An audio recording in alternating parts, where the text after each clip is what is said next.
Audio Jungle.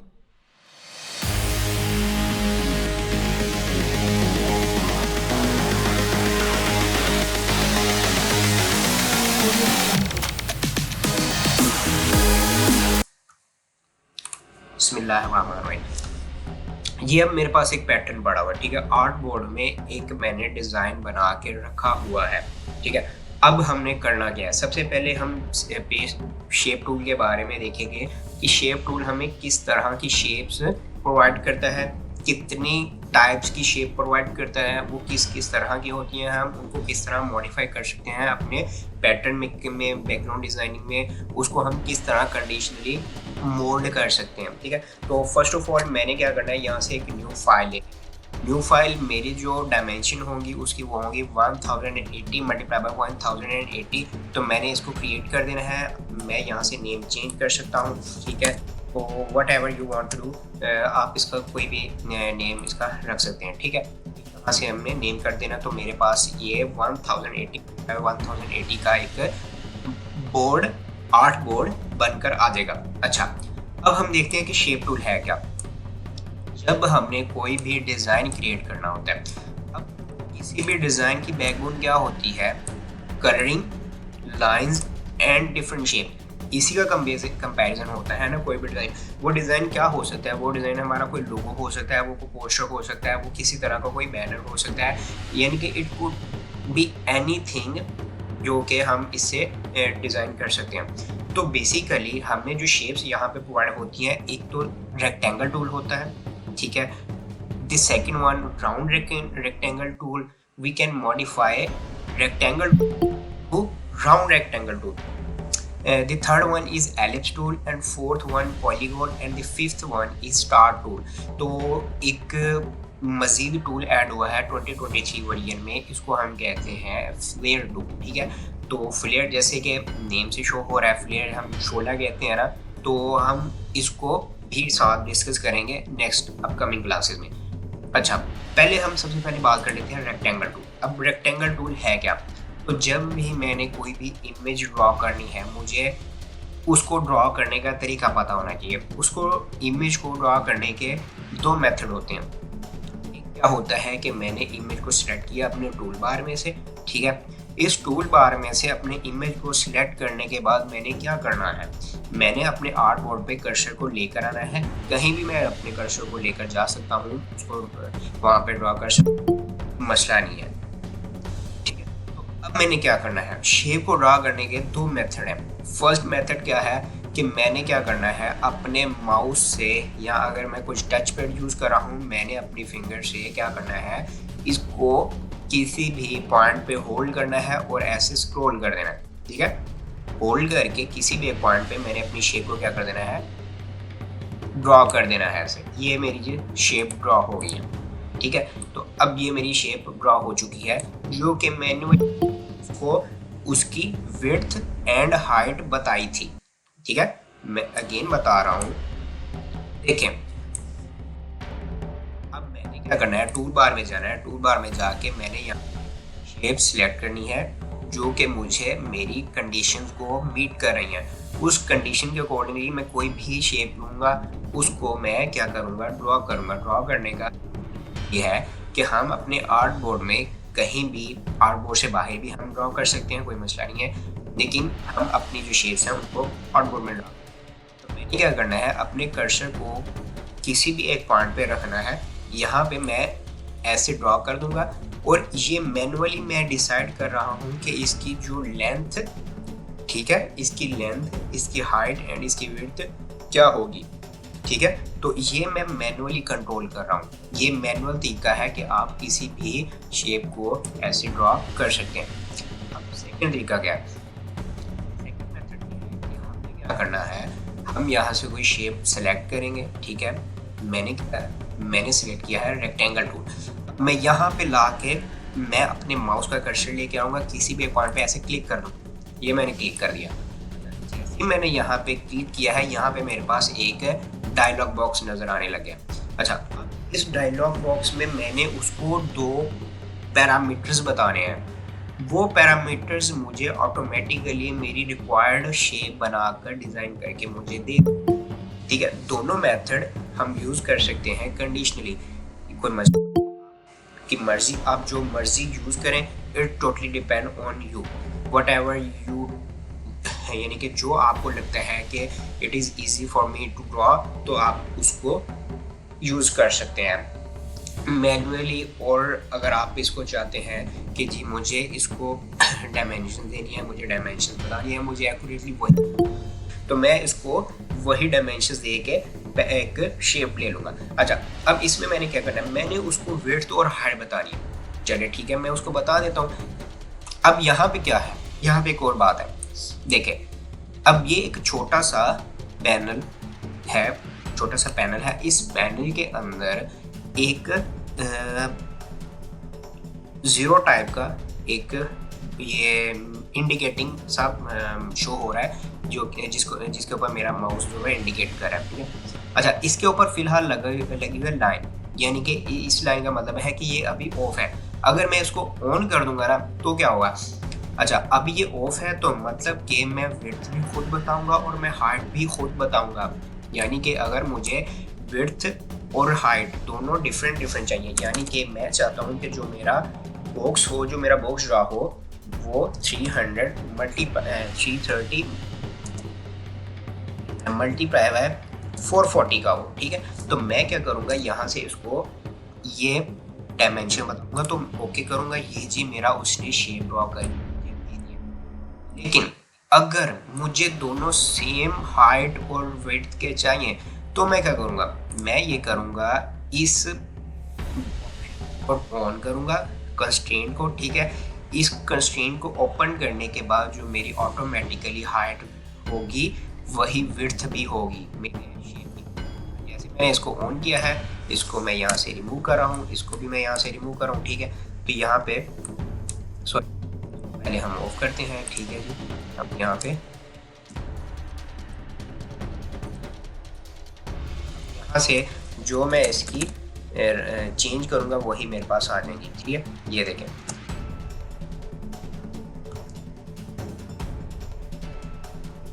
यहाँ पे जो मैंने हाइट दी है वही मेरी ऑलमोस्ट बन के आ गई है, ठीक है। तो ये जी मेरे पास एक बॉक्स ड्रा हो चुके हैं, ठीक है। तो ये जी मेरा एक बॉक्स ड्रा हो गया। अच्छा, अब ये दो मेथड होते हैं शेप ड्रा करने के। अब शेप ड्रा करने के ये दो मेथड होते हैं। उसके बाद हमने क्या करना है, इस शेप को हमने शिफ्ट करना है किसी भी एक पॉइंट से दूसरे पॉइंट तक। तो होता क्या है कि हमारे पास यहाँ कुछ एंकर पॉइंट्स होती हैं। एंकर पॉइंट्स जैसे कि मैंने फर्स्ट क्लास में बताया था जब हमने सिलेक्शन टूल के बारे में, ये जो इसकी बाउंड्री है, इस बाउंड्री के जो कॉर्नर्स हैं, उन कॉर्नर्स पे छोटे छोटे से बॉक्सेस नज़र आ रहे होते हैं, लाइक दिस एंड दिस। इसके कॉर्नर पे छोटे छोटे बॉक्सेस होते हैं और इन दोनों कॉर्नर्स के सेंटर में भी एक बॉक्स होता है जिसको हम कहते हैं कि ये इसके एंकर पॉइंट्स हैं। इस एंकर पॉइंट की मदद से हम किसी भी ऑब्जेक्ट को, किसी भी एलिमेंट को एक जगह से दूसरी जगह पे ट्रांसफ़र इजीली कर सकते हैं। हमें ये उसको मूव करवाने के लिए काम आते हैं, है जी। तो ये हमारा तरीका होता है शेप को ड्रॉ करने का और उसको एक जगह से दूसरी जगह मूव ऑन करवाने का। तो ये था हमारा रेक्टेंगल टूल। रेक्टेंगल टूल था, लाजमी नहीं है सिर्फ रेक्टेंगल ही ड्रॉ करने हैं। यानी कि मेरे सामने ये जो बॉक्स पड़ा हुआ है, अगर मैं इसकी लेंथ, हाइट, इसकी विड्थ सेम कर दूं तो क्या वो रेक्टेंगल रह जाएगा? रेक्टेंगल की तो डिफरेंट होते हैं पैरामीटर्स, उसकी जो बाउंड्री होती है वो उसकी विड्थ और हाइट तो डिफरेंट होती है, ठीक है। तो ये बस एक बेसिक टूल होता है, ठीक है। एलिमेंट्री टूल्स होते हैं ये, हमने इनको किस तरह यूज़ करना है, हमने इसको मॉडिफाई कैसे करना है, कंडीशनली मोल्ड कैसे करना है, it's totally up to us, ये हम पे डिपेंड करता है। तो अब हम मूव ऑन करते हैं अपने नेक्स्ट टूल की तरफ, राउंड रेक्टेंगल टूल। अच्छा, अब राउंड रेक्टेंगल टूल क्या होता है? एक था रेक्टेंगल टूल और अब है राउंड रेक्टेंगल टूल। अच्छा, तो राउंड रेक्टेंगल टूल की अगर हम बात करें, ठीक है जी, यहाँ पे राउंड रेक्टेंगल टूल में अब क्या फ़र्क है? अब हम राउंड रेक्टेंगल और इन दोनों को अगर आमने सामने रखें तो हमें थोड़ा सा इसको डिफ्रेंशिएट करने में आसानी होगी।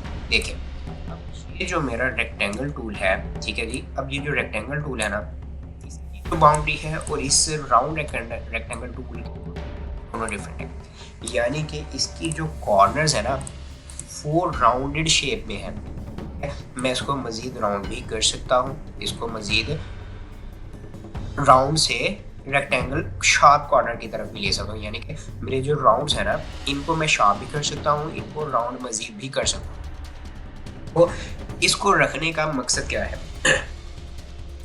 अब ये मेरे पास रेक्टेंगल टूल है। अब इस रेक्टेंगल टूल को मैंने जो है इसकी बाउंड्री को इसको मॉडिफाई करना है। मॉडिफाई किस तरह करना है कि मुझे इसके जो कॉर्नर्स हैं वो शार्प नहीं चाहिए, मुझे इसके कॉर्नर्स राउंडेड चाहिए। तो राउंडेड करने के लिए मुझे क्या है, ये जो मेरे पास एंकर पॉइंट्स होते हैं, ठीक है, ये एंकर पॉइंट्स होते हैं, दीज आर एंकर पॉइंट्स। और इन एंकर पॉइंट्स की इंटरनल साइड पे एक छोटा सा सर्कल होता है। इस सर्कल को अगर मैं क्लिक करके अंदर की तरफ मूव करूंगा, कर्सर करके अंदर की तरफ इसको मूव करवाऊंगा, वो बाउंड्री है वो क्या, वो राउंड होना स्टार्ट हो जाएगी। ठीक है, तो ये राउंड हो जाएगी। लेकिन अब जब हमने कोई फास्ट काम करना होता है, फास्ट काम से मतलब ये है कि अगर हमने कोई क्लाइंट का कोई वर्क प्रोजेक्ट कंप्लीट करके देना है with in few hours, with in few days, और काम ज़्यादा है, तो हम क्या करते हैं, डायरेक्टली हम इस राउंड रेक्टेंगल टूल को यूज़ कर सकते हैं। जी, तो ये हमारी दो शेप्स हो गई। अच्छा, अब इन दो शेप्स को तो हमने देख लिया कि ये हमारे पास डिफरेंट यूज़ हो चुके हैं। तो अब इनको हमने कंडीशनली मॉडिफाई करना हम पे है। ये असल में डिज़ाइनिंग ये होती है कि आपके पास टूल आ गया, ठीक है, तो अब आपकी डिज़ाइनिंग, आपकी स्किल, आपकी क्रिएटिविटी डिसाइड करेगी कि आपने उस शेप को किस तरह यूज़ करना है। अब आगे है एलिप्स टूल। अच्छा, एलिप्स टूल होता क्या है? जैसे कि हम नाम से जानते हैं, उसका जो ओवल टाइप होता है ना अंडे की तरह, ठीक है, तो ये एलिप्स टूल उससे थोड़ी सी ना सिमिलैरिटी रखता है। तो अब हमने क्या करना है, एलिप्स टूल से एक एलिप्स ड्रॉ करें। ये देखिए, ये एलिप्स तो नहीं है, ठीक है, ये एलिप्स नहीं है, लाजमी नहीं है। एलिप्स टूल से मैंने सिर्फ एलिप्स ही ड्रॉ करना है या एलिप्स लगाने के लिए ही सिर्फ काम है। इससे मैं सर्कल भी लगा सकता हूँ, इसे मैं एलिप्स भी ड्रॉ कर सकता हूँ, और फर्दर मैं इसे भी ड्रॉ कर सकता हूँ। ये लाजमी नहीं है कि मैं सिर्फ एक शेप से एक ही शेप ड्रॉ कर सकता हूँ, उस शेप कर सकता हूँ। एक ड्रॉ करना है वो हम पे है, हम इसको किस तरह। Fourth one is polygon. अब पॉलीगॉन क्या है? सेम हर शेप को ड्रॉ करने के होते हैं। अब पॉलीगॉन हमारे पास एक ऐसा शेप होता है तो साइड्स होती हैं, जैसे रेक्टेंगल की साइड होती हैं 4, ठीक है, ये रेडियस होता है सर्कल। पॉलीगॉन है, इसकी जो यानी कि बाउंड्री होती है ना वो थोड़ी सी बड़ी होती है, यानी कि कंपैरेटिव टू अदर शेप्स इसकी जो साइड्स होती हैं वो ज़्यादा, यानी कि इसके कॉर्नर ज़्यादा होते हैं। तो मैं यहाँ से अगर इसको सिंपली ड्रॉ करना चाहूँ तो मेरा ये अब ये पॉलीगॉन तो पॉलीगॉन है, यानी कि 1 2 3 4 5 एंड 6।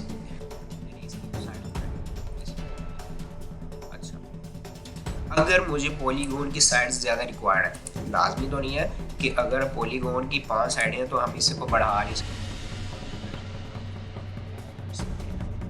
5 से कम नहीं कर सकते, ठीक है। अब यहाँ पे मैंने क्लिक किया, जैसे कि हमने रेक्टेंगल टूल यूज़ किया था, स्ट्रेट फॉरवर्ड हमने वही उसको उसी मेथड को फॉलो करना है, उसी को हम फॉलो करते हुए आगे इसको लेकर चलेंगे। अच्छा, अब हमने करना क्या है, देखिए अब यहाँ पे मुझे कुछ चीज़ें बतानी पड़ेंगी। जैसे कि हमने रेक्टेंगल टूल ड्रॉ किया, वहाँ पे हमने विड्थ बताई और क्या बताया, हमने हाइट बताई। अब यहाँ पे मैंने क्या बताना है, यहाँ पे मैंने उसका रेडियस बताना है और उसकी साइड्स बतानी है कि मुझे कितनी साइड्स रिक्वायर्ड हैं, सॉरी साइज नहीं साइड्स, कितनी साइड्स रिक्वायर है, यानी कि 5 6 7 8 and 9 and 10 11 12 and so on, जितनी भी मुझे साइड्स रिक्वायर है मैं यहाँ पे बता दूंगा।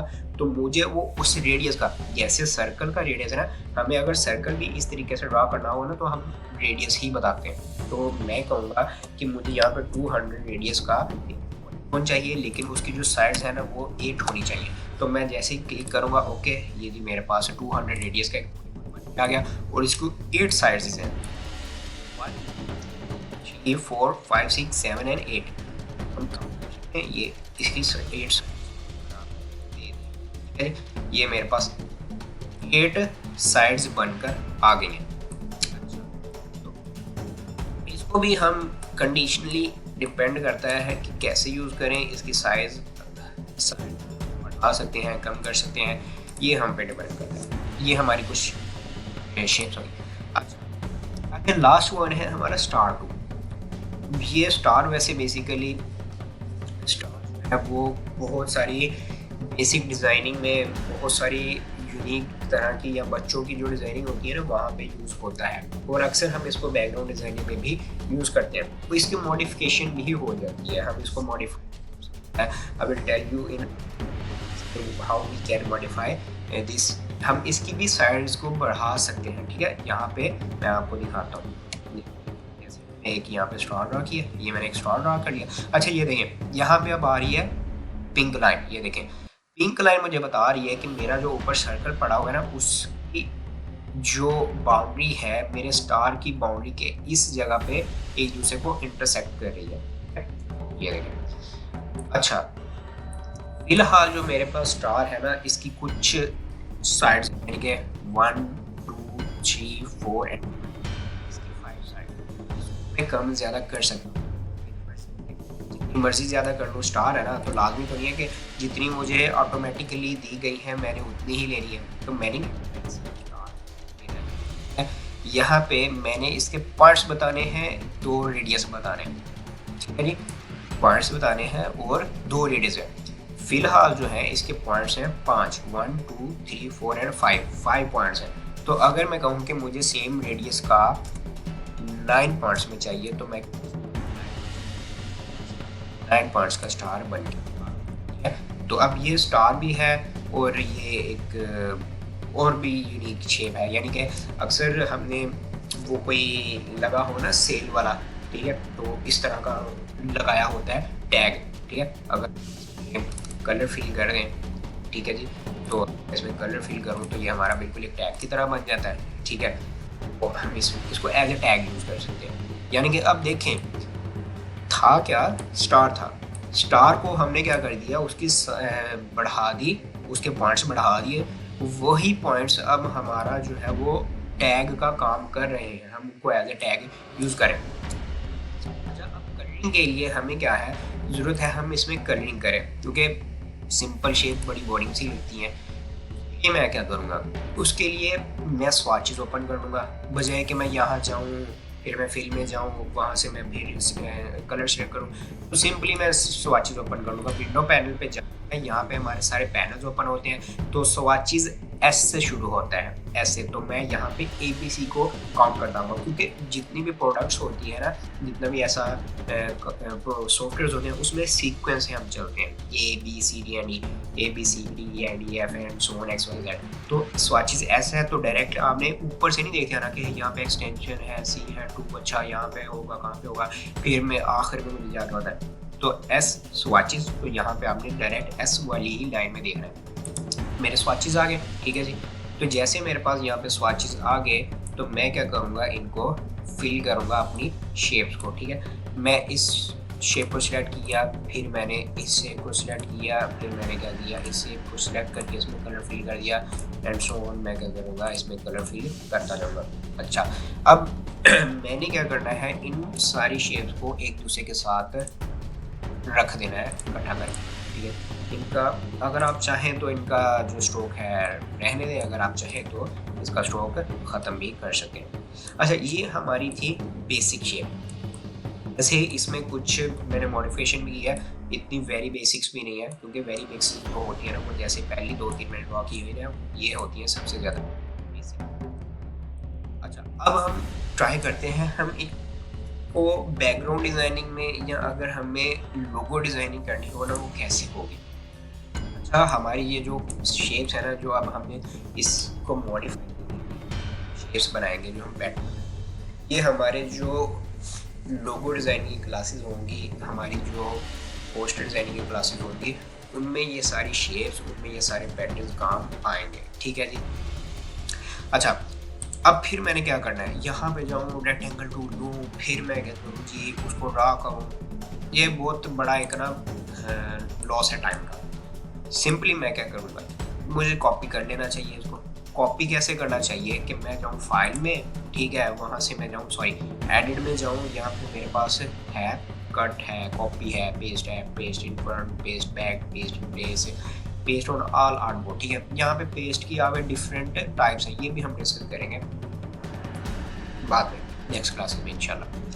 ठीक है, अब ये कॉपी करना है इसको। सिंपली मैं कर सकूँ कंट्रोल सी करूँगा, कंट्रोल वी करूँगा, ये मेरे पास कॉपी बन के आ गई।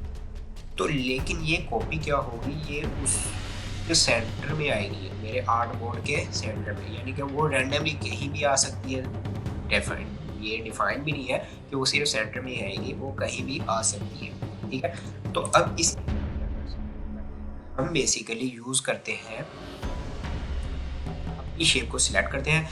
इस शेप को सिलेक्ट करके अगर तो मेरी शेप का जो है वो फिल है, अगर मेरी शेप फिल है, तो मैं कर्सर को किसी भी जगह ले जाकर, ठीक है, ये मैं कर्सर को किसी भी जगह ले जाऊंगा, तो मैं क्या करूँगा, यहाँ से इसको मैंने क्या करना है, इस पर क्लिक करना है ताकि ये सिलेक्ट हो जाए मेरी शेप, जिसको मैंने इसके पे क्या करना है, आल्ट प्रेस कर देना है। जैसे मैं आल्ट प्रेस करूँगा ना, तो आपने देखना कि ये जो मेरा कर्सर है ना, ये कर्सर, इस कर्सर के साथ एक और कर्सर आ जाएगा, यानी कि डबल कर्सर हो जाएंगे। You can zoom it and check can.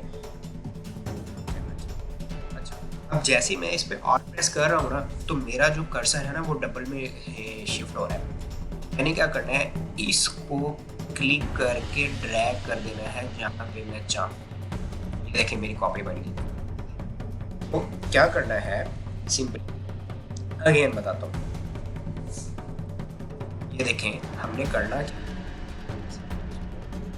इस पे शेप पे जाना है,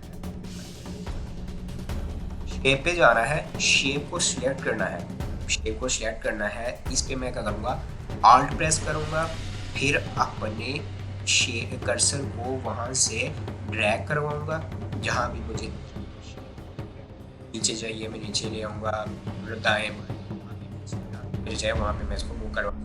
लेकिन करना क्या है, पहले आल्ट को छोड़ना है, ठीक है, ये मेरी शेप है। पहले मैंने क्या करना है, पहले मैंने अपने कर्सर को छोड़ना है, फिर आल्ट को छोड़ना है, क्योंकि अगर मैं पहले आल्ट को छोड़ दूंगा ना, तो जैसे मेरे वो यानी कि शेप शिफ्ट हो गई थी, देखें जरा, या ही आल्ट को छोड़ दिया, वो जी वहाँ से अपनी ओरिजिनल जगह से हो गई। पहले आल्ट को नहीं छोड़ना, ठीक है। क्या करना है, मैंने कॉपी करने के लिए पहले अपने यूज़ कर रहा हूँ, तो मुझे क्या करना होगा, मुझे इसको पहले अपने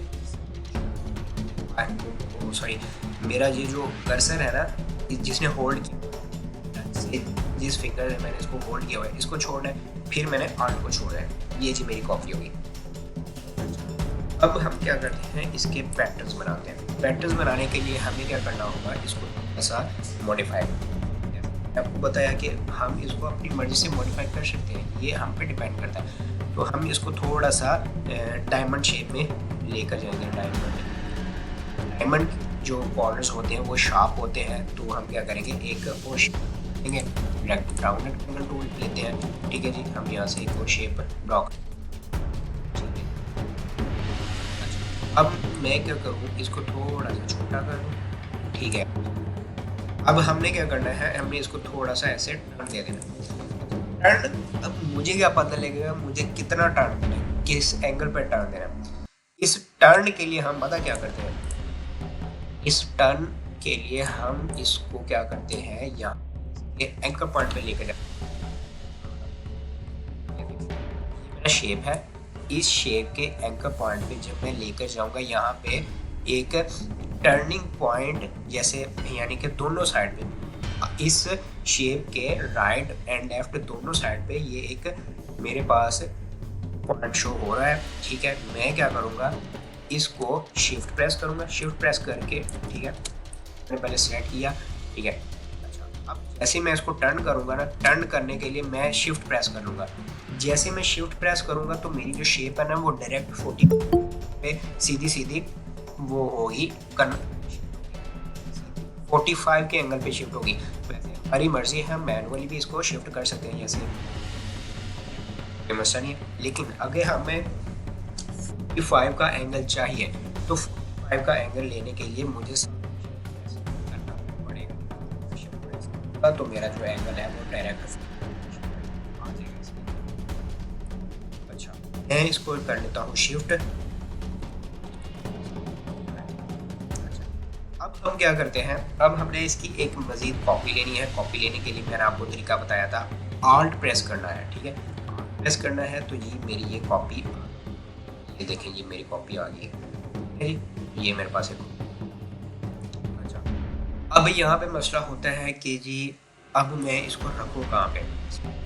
कॉपी तो आ गई है लेकिन ये उसकी बिल्कुल सेम पोजीशन में आया है। पोजीशन से मुराद है जो इसकी पोजीशन है, वो इसकी पोजीशन है उसी है, या वहाँ से थोड़ा सा डिस्टर्ब हो गया।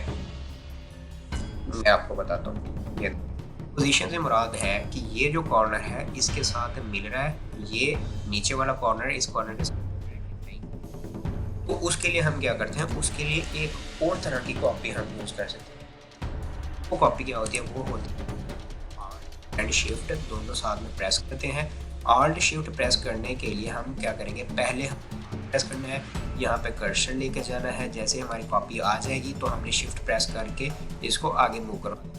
अब क्या हो रहा है ये देखें, अब मेरी जो कॉपी है ना बिल्कुल उसके एक्यूरेट पोजीशन में हो रही है। यानी कि मुझे ये गाइडलाइंस है ना, जो मैंने आपको स्टार्ट में कहा कि इन गाइडलाइंस को ओपन करना है ताकि आपको जो शेप मूव करवानी है एक जगह से दूसरी जगह उसमें प्रॉब्लम ना हो। तो ये मुझे अब गाइडलाइन बता रही है कि ये जो मेरा शेप है ना बिल्कुल उस दूसरे शेप के उसी डायमंड के सेंटर टू सेंटर आगे बढ़ता जा रहा है। ये देखें, जितना मैं आगे उसको ले जाऊंगा वो पिंक लाइन उसकी जान नहीं छोड़ेगी जब तक मैं दोनों कीज नहीं जोड़ूंगा। ठीक है जी, ये मेरे पास आ गया, ये मैंने एक कॉपी ले ली इसकी। अच्छा, ये मेरे पास एक कॉपी आ गई, मैंने इसको कॉपी करके रख दिया। आगे मैं करूँगा मज़ीद इसकी एक और कॉपी ले लूँगा। ठीक है जी, आगे मैंने इसकी मज़ीद एक और कॉपी ले ली, आगे मैंने मज़ीद इसकी। अब मुझे इस पैटर्न को रिपीट करते जाना है। अब मैंने इस पैटर्न को रिपीट करते जाना है, मेरे पास इतना टाइम नहीं है कि मैं इस पैटर्न को बार बार शिफ्ट एंड आल्ट से कॉपी कर। मैं क्या करूँगा, कंट्रोल डी प्रेस करूँगा तो ये देखें। ठीक है, कंट्रोल डी प्रेस किया, एक बार नहीं प्रेस करना कि एक बार प्रेस कर दिया तो वो खुद अपनी मर्जी से लगाता जाएगा। जितनी बार कंट्रोल डी प्रेस करेंगे उतनी बार वो शेप लगा। ठीक है, ये देखिए मैं दोबारा बताता हूँ इसका तरीका क्या है, ये मैं बताता हूँ। ये तीन हमने खुद लगाए, ये तीन जो शेप्स थे ये हमने खुद ड्रॉ की है। तीनों शेप हमने खुद ड्रॉ की है, लेकिन जो फोर्थ शेप है ना वो हमने ड्रॉ किया, हमने उसको सिलेक्ट ही रहने दिया। उस सिलेक्ट रहने देना है ताकि हम वो जो कंट्रोल डी वाला प्रोसेस है वो कंटिन्यू कर सकें। अगर मैं इसको अनसेलेक्ट कर दूंगा तो मेरा जो शेप है वो कंट्रोल डी से कॉपी नहीं होगा। ये जी मेरे पास कॉपी आ गई। अब मैंने क्या करना है, इनको कर देना है ग्रुप। ग्रुप करने के लिए मैं इन सबको सिलेक्ट करूँगा, जाऊँगा यहाँ पे, मैं इनको नहीं करना। ठीक है, ग्रुप करना है।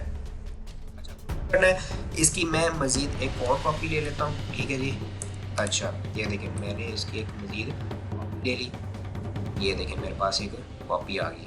ठीक है जी, मेरे पास एक कॉपी आ गई। इसी तरह मैं इसकी मज़ीद एक और कॉपी ले लूँ,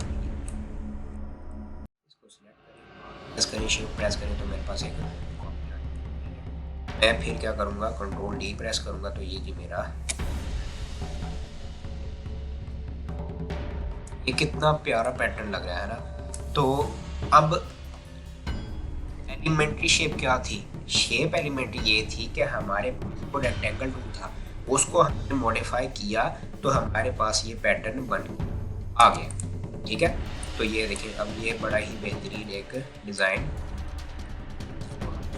इसी शेप को हम फर्दर यूज करते हुए अपने जो बैकग्राउंड डिजाइनिंग है पोस्ट भी यूज करेंगे। ठीक है, तो ये देखें, ये आपके पास एक डायमंड पैटर्न। अच्छा, यही सेम प्रोसीजर जो है ना हम यूज कर सकते हैं। मैं इसको ग्रुप नहीं किया, हाँ याद रखना है कि हमने इनको ग्रुप भी करना है। और इस पे राइट क्लिक किया, राइट क्लिक करके इनको कर देना, ग्रुप कर देना। ठीक है, ये देखें अब मेरी शेप है, मैं इसको सिंगल को सिलेक्ट करके कहीं भी ले जा सकता। अब यही बिल्कुल जो पैटर्न है सेम हम कर सकते हैं अप्लाई अपने इस पे राउंड पे। ठीक है, ये मैंने आपको बता दिया ये राउंड रेक्टेंगल पे आपको ट्राई करें। अब ये हमारा सर्कल टूल क्या करता है, इसको हम ज़्यादा मॉडिफाई नहीं करते हैं डिफरेंट तरह की डिज़ाइनिंग में। इसकी मॉडिफिकेशन है, इसकी जो मोल्डिंग है देखेंगे अपने लोगों से। तो सिंपली मैंने क्या करना है, इसकी कॉपी ले लेनी है और इसके जो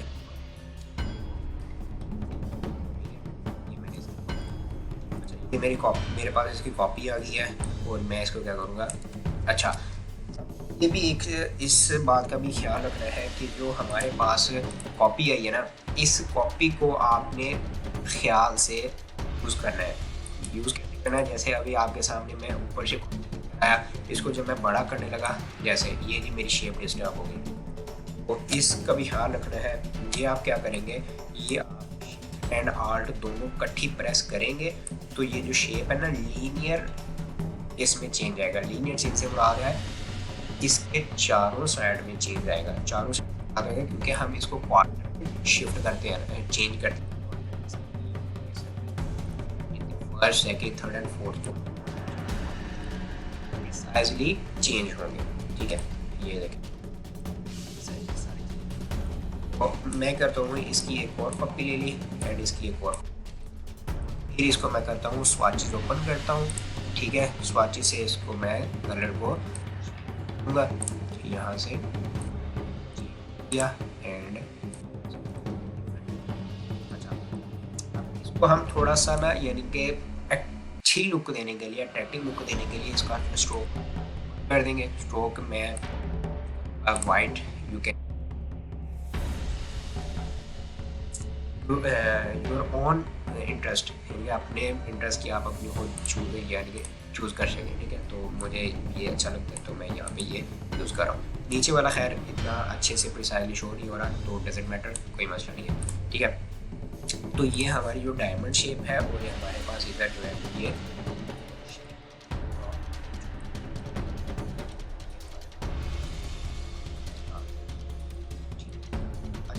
आगे हमने क्या करना है, आगे हमारे पास इसको चेंज करने के थोड़े से और तरीके हैं। वो क्या है, हम इसको यानी कि जो बैकग्राउंड डिजाइनिंग में यूज़ कर सकते हैं, वो हम इफेक्ट इस पे लगाते हैं।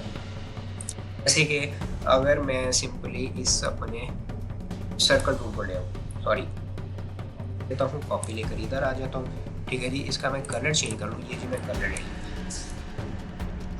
ये देखें, अब ये मैंने इसको सर्कल को रख दूँ। अब ये मेरे पास सर्कल है, मैंने क्या करना है, इफेक्ट में जाना है। ठीक है, इफेक्ट में जाना है, यहाँ पे मेरे पास है 4th नंबर पे। ठीक, इफेक्ट में जाना है 4th नंबर पे, मेरे पास एक ट्रांसफॉर्म का क्या मतलब होता है, ट्रांसफॉर्म का मतलब होता है कि इसको एक शेप से दूसरी शेप में कन्वर्ट कर देना, उसको उसकी जो ओरिजिनल शेप है ना उसको किसी और में चेंज कर देना। तो हम अभी सिर्फ पकड़ एंड ब्लॉक को यूज़ करेंगे, पकड़ एंड ब्लॉक यूज़ करते हुए इसको चेंज करेंगे। तो फिलहाल जो मेरे पास व्यू आ रहा है ना, प्रीव्यू आ रहा है, वो जो है नील है, यानी कि 0 है, अभी इस पर कोई इफेक्ट नहीं लगा।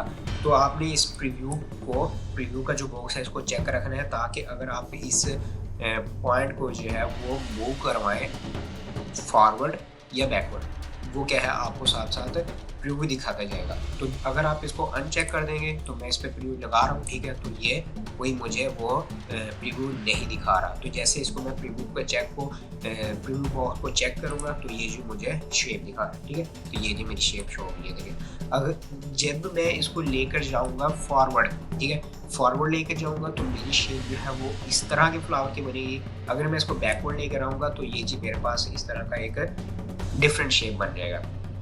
तो हम इसको दोनों तरह यूज़ कर सकते हैं, ठीक है। तो हमारे पास इफेक्ट है, ठीक है।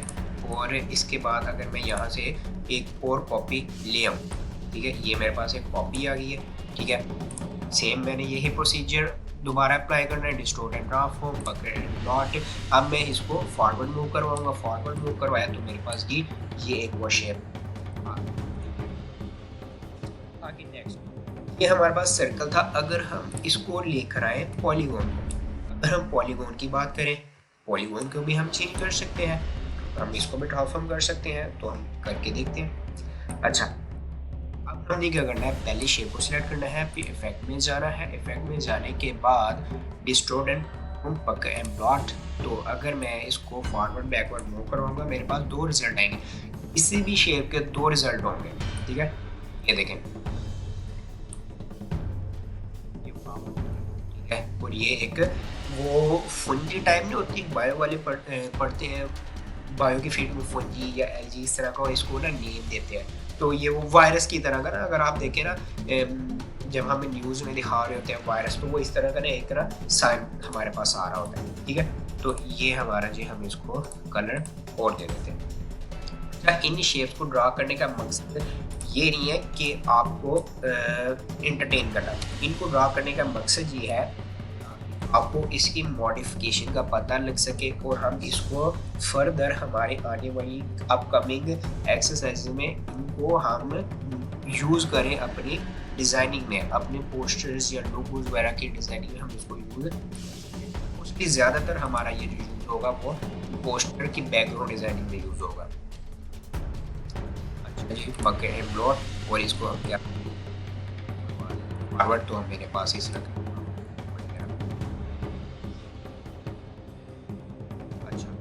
मेरे पास नेक्स्ट यहाँ पे रह गया है स्टार। स्टार रह गया है। स्टार के जितने ज़्यादा पॉइंट्स होंगे हमारे पास उतना ही अच्छा शेप बनकर आएगा। ये क्या करना है, कोशिश करनी है कि ज़्यादा पॉइंट्स ले। अगर हम कोई मसला नहीं है, चल जाएगा, ठीक है। तो ये कि हम ज़्यादा पॉइंट्स लें, ठीक है। अच्छा, मैं 5 पॉइंट्स को ड्रॉ करके देख लूँ, 5 पॉइंट्स एंड पॉइंट्स आ गए, ठीक है। अब हम इन दोनों को चेक करके देख लेते हैं। और इफेक्ट्स में जाना है, तो ये मैं अब फॉरवर्ड मूव करवाता हूँ, मेरे पास ये शेप बनकर आ गई। और इसको मैं बैकवर्ड मूव करवाऊंगा तो मेरे पास एक और मजीद शेप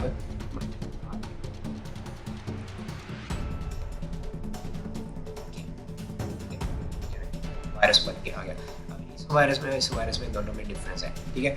तो ऑलमोस्ट हमने सभी को चेक करके देख लिया है। चेक करके देख लेते हैं कि हमें ये क्या रिजल्ट देगा, ठीक है।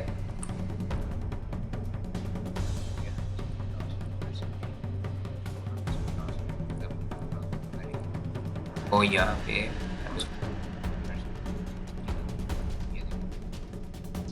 ये वो जो हम यूज़ करते हैं ना, जो हमारे ताश के पत्ते होते हैं, ठीक है, उसमें इस तरह का ना एक साइन होता है, ठीक है। तो इसको हम बैकवर्ड मूव करवा के देख लेंगे जी, देख लेते हैं ये हमें क्या रिजल्ट है। ये देखें, यानी कि अगर हम चाहें, अगर हम कोशिश करें कि डिफरेंट टूल्स यूज़ करें, साथ सेटिंग्स के साथ थोड़ा सा टाइम स्पेंड करें, डिफरेंट सेटिंग्स के साथ, तो हमें इसके बहुत अच्छे रिजल्ट मिल सकते हैं। लेकिन डिपेंड करता है कि ये हमारे टेस्ट पे कि हम अपने साथ कितना सिंसियर है, हम सीखने में, लर्निंग करने में कितना ज़्यादा पैशनेट। अपना बहुत ज़्यादा ख्याल रखिएगा और दुआ में याद रखिएगा। इंशाल्लाह मिलेंगे हम नेक्स्ट क्लास में। अल्लाह हाफिज़।